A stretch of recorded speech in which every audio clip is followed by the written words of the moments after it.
कि आज हमारा रडार जो है ना वो राजमहल के अंदर फेल हो चुका है। ठीक है, राजमहल के अंदर जनाब वो उन्होंने रडार छोड़ने की कोशिश की। जनाब इतनी ऊंची पहाड़ियां कि उन्होंने अपना वो रडार छोड़ा है मगर वो फेल होके नीचे गिर गया। ठीक है, सिग्नल ही नहीं। अस्सलाम वालेकुम व्यूअर्स, जैसे कि आपको पता है कि BFG चैनल की टीम आज राजमहल के अंदर पहुंची है, तो मैं आपको ये यकीन कैसे दिलाऊं कि राजमहल इतना खूबसूरत हल्का है। ठीक है, जब भी आपको ब्लड फैमिली ग्रुप को टाइम मिले तो आप राजमहल के अंदर जरूर आए। राजमहल बहुत प्यारा इलाका है। आप K2 की पहाड़ियाँ देखना चाहते हैं, मैं आगे भी जिक्र कर चुका हूँ, तो वो राजमहल के अंदर आए जनाब। राजमहल के अंदर जनाब मैं आपको कैसे ये बताऊं कि आज हमारा रडार जो है ना वो राजमहल के अंदर फेल हो चुका है। ठीक है, राजमहल के अंदर जनाब वो उन्होंने रडार छोड़ने की कोशिश की। जनाब इतनी ऊंची पहाड़ियाँ कि उन्होंने अपना वो रडार छोड़ा है मगर वो फेल होके नीचे गिर गया। ठीक है, सिग्नल ही नहीं थे, तो इस वजह से हम आपको जरूर कहेंगे कि जहाँ पर हमारा रडार फेल हो गया वहाँ पर आप जरूर आए। तो हमारे साथ एक जनाब बैठे हुए हैं भाई, तो आइए उनसे जानते हैं कि वो क्या कहते हैं। ये एक स्टूडेंट हैं, तो आज उनके फ्यूचर के बारे में पूछते हैं कि उनका फ्यूचर क्या है और बाकी का फ्यूचर कैसा होना चाहिए। तो राजमहल के बारे में, उनके राजमहल के फ्यूचर के बारे में इनसे जानते हैं, यूथ के बारे में जानते हैं इनसे। अस्सलाम वालेकुम, क्या हाल है भाई, ठीक है? कैसी है तबीयत आपकी? तो आपको कैसा लगा आज आपके पास BFG चैनल की टीम आई थी, कैसा लगा आपको? बहुत खुशी है आपका।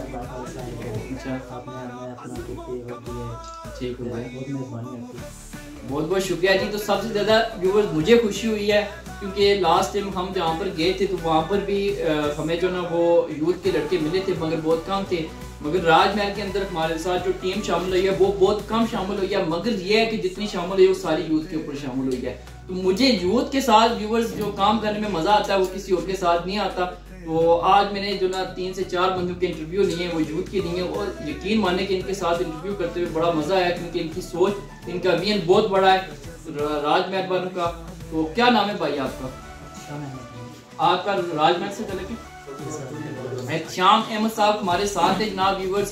तो आइए श्याम अहमद साहब से पूछते हैं कि आपने क्या स्टडी की हुई है? मैं फर्स्ट ईयर में हूँ मेडिकल में। अच्छा, कोटली इंटर साइंस कॉलेज में पढ़ता हूँ। व्यूअर्स ये कोटली इंटर साइंस कॉलेज के अंदर पढ़ रहे हैं और प्री मेडिकल की तालीम हासिल कर रहे हैं। तो आइए इनसे पूछते हैं कि इनकी तालीम के बारे में कि क्या कहते हैं। कि जी आप मुझे बताएं अपनी स्टडी के बारे में कि क्या कह रहे हैं आप, आपकी स्टडी कैसा लग रहा है? शौक है स्टडी करना। अच्छा, आप कौन सा डॉक्टर बनना चाहते हैं? अभी सोचा नहीं है, जैसे वक्त गुजरेगा आगे पढ़ूंगा पता लगेगा। ठीक है, मगर मेरी आपसे रिक्वेस्ट है और व्यूअर्स आपने भी कमेंट में बताना है, भाई कमेंट देखेंगे जरूर कि आपने जब डॉक्टर बनना है ना, ठीक है, तो आपने वो छोटा डॉक्टर नहीं बनना। ठीक है, अपने ख्वाबों को बुलंद रखना है। ठीक है, वो कहते हैं ना कि अगर आपको तालीम हासिल करने के लिए आपको चीन जाना पड़े तो आपने जाना है। तो मेडिकल की तालीम सबसे ज्यादा चीन में ही हासिल की जाती है, तो आपने जरूर जाना है। और अगर कहीं पर आपको मुश्किलात हुई मेरे भाई, ठीक है, तो आपने BFG चैनल को याद करना है, आपने ब्लड फैमिली ग्रुप को याद करना है। चीन जाना है आपने तो ब्लड फैमिली ग्रुप आपको चीन भेजेगी, और आपने अपना जॉब पूरा करना। ठीक है, आपने कभी पीछे नहीं हटना, आप अपनी तालीम जो है वो जारी रखनी है, आपने खेल कूद से दूर रहना। ठीक है, आप मुझे बताएं आप खेल कूद पसंद करते हैं, यानी कि क्रिकेट वगैरह या फिर गेम मोबाइल के अंदर गेम्स खेलते हैं? कभी मोबाइल में गेम नहीं खेली ना कभी क्रिकेट में। अच्छा, कोई भी गेम मुझे पसंद है। जबरदस्त हो गया, जिनके लिए क्लैपिंग होनी चाहिए जी। आजकल के लोग क्रिकेट को उनके हाथ में बल्ला होता है और या वो वॉलीबॉल आजकल नया निकला है तो वो होता है, मगर ये भाई स्टडी पे तवज्जो देने तो अयूब साहब का ये ख्वाब भी पूरा करेंगे, ब्लड फैमिली ग्रुप का ख्वाब भी पूरा करेंगे।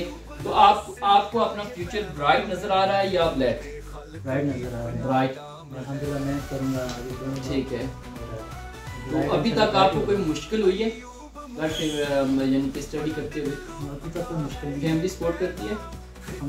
माशाल्लाह जी, इनकी फैमिली सपोर्ट कर रही है। तो ऐसे खानदान बहुत कम मिलते हैं जिनकी फैमिली सपोर्ट करती है। मैं बहुत जगह पर गया हूँ, मेरा तजर्बा, मैं एज अ टीचर भी मेरा तजर्बा है, मैं स्कूलों में पढ़ा कर 5 साल मैंने स्कूलों में पढ़ाया है, तो 99% बच्चों की सपोर्ट नहीं की जाती। आज मुझे खुशी हुई है कि राजमहल वाले अपने बच्चों की तरबियत कर रहे हैं और बड़ी अच्छी तरबियत की है।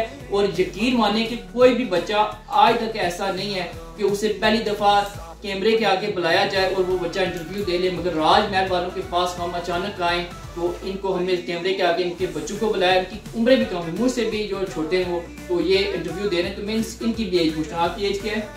19 oh my God, 90 years old है इनकी जी। इतने छोटी उम्र में ये इंटरव्यू दे रहे हैं। तो आजकल का मेरे ख्याल से 28 साल का 25 साल का नौजवान भी इंटरव्यू देने से कतराता है, वो भाग जाता है, कैमरे के सामने नहीं आता। मगर ये भाई कैमरे के सामने आए, आज इंटरव्यू दे रहे हैं, इनके लिए क्लैपिंग होनी चाहिए व्यूअर्स। तो कमेंट में इन भाई के लिए आपने जरूर कोई मैसेज छोड़ना है। तो आप मुझे बताएं कि राजमहल वालों का फ्यूचर आपको कैसा नजर आ रहा है? राजमहल का फ्यूचर बहुत अच्छा है। ठीक है, पढ़ने वाले बच्चे हैं इधर, ठीक है, बहुत मेहनत करने वाले हैं, इंशाल्लाह राजमहल बहुत तरक्की करेगा। ठीक है, जबरदस्त। अच्छा मुझे बताएं कि ओवरऑल आप मुझे बता दें, ओवरऑल राजमहल के लिए कोई मैसेज दे दें आप स्टूडेंट्स के लिए। ये है कि फैमिली को अपने बच्चों को सपोर्ट करना चाहिए जी, और अपने बच्चों को ज़्यादातर तालीम में तवज्जो देनी चाहिए। जबरदस्त हो गया। और ज़्यादातर उनको काम में नहीं लगाना चाहिए और ज़्यादातर तालीम में हिस्सा लेना चाहिए, क्योंकि हमारी फैमिली बहुत पीछे है, तालीम में पीछे है, और इस वजह से हमारी पहचान बन सकती है। व्यूअर्स, एक पॉइंट मैंने इनका पकड़ लिया है, इन्होंने बोला है कि बच्चों से काम नहीं करवाना चाहिए। मैं ढूंढ रहा था ये पॉइंट, आज इन्होंने खुद अपनी जुबानी कह दिया। इसके ऊपर मेरे वलदैन से गुजारिश है कि आप प्लीज बच्चों से काम ना करवाया करें। एक स्कूल में मुझे बुलाया गया, तो वहाँ पर मैं स्टेज के ऊपर गया, तो वहाँ की जो प्रिंसिपल थे वो स्टेज के ऊपर ये बताते बताते कतराने लगे कि हम परेशान हो गए बच्चों को पढ़ाते पढ़ाते, क्यों वो बच्चा हमारे पास आता है सुबह तो उस बच्चे को चक्कर आने लगते हैं। अब क्लास में जाता है, वो 1 घंटे से ऊपर वो बैठ नहीं सकता, तो हम उस बच्चे को तालीम कैसे दें? वजह क्या थी? वलदैन का रवैया अच्छा नहीं था उनके साथ। वजह क्या थी कि वलदैन पूरा दिन घर में उन्हें काम लगा के रखते हैं। वजह क्या थी कि वलदैन खुद बैठे रहते हैं, उन्हें जो ना वो काम करवाते रहते हैं, कभी इधर जो कभी शॉप पे जो। तो प्लीज इन चीजों को दूर करें और अपने बच्चों को तालीम हासिल करें। क्योंकि अगर कश्मीर को ब्राइट देखना है, कश्मीर को ऊपर लेके जाना है, तो कश्मीर के बच्चों के लिए जरूरी है कि वो तालीम हासिल करें। इसी आप कोई और मैसेज देना चाहते हैं? मैं ये देना चाहता हूँ कि वालिदैन के साथ भी उसने सलूक करना चाहिए, क्योंकि उनके लिए काम करना लाजमी है, पर इतना ज्यादा नहीं कि बच्चे पे बोझ हो जाए। पहली बात है इन भाई साहब के लिए क्लैपिंग होनी चाहिए, वालिदैन को अव्वल आला रखा है, क्योंकि हमारे वालिदैन हमारे लिए जरूरी हैं। तो भाई का मैसेज है कि बच्चों से काम भी ना करवाएं, और बच्चों को ये मैसेज है कि मुझे अगर वो बच्चा मिल गया जिसने वालिदैन के साथ बदतमीजी की, तो मैं उससे घर आके मारूंगा। तो आपने वालिदैन के साथ बदतमीजी नहीं करनी, उनकी हर बात मानिए। क्योंकि अगर आपने याद रखना है कि अगर आपको कहते हैं ना कि अगर जन्नत हासिल करनी है तो जन्नत माँ के कदमों के नीचे है, ठीक है? तो माँ के कदमों के नीचे जन्नत है। तो अगर जन्नत के अंदर जाना है तो दरवाजा उसका बाप है। इन दोनों की आप कदर करेंगे तो आपको जन्नत मिलेगी। दुनिया में अगर आपको ये जन्नत चाहिए तो तब भी मिलेगी जब आप अपने वालिदैन की कदर करेंगे। यकीन माने जिस दिन आपने अपने वालिदैन की कदर कर ली, उस दिन ये दुनिया भी आपकी और वो जन्नत भी आपकी। ज़ाकल्लाह, इजाज़त चाहता हूँ कैमरामैन हमजा कश्मीरी के साथ। Thanks for watching in this video.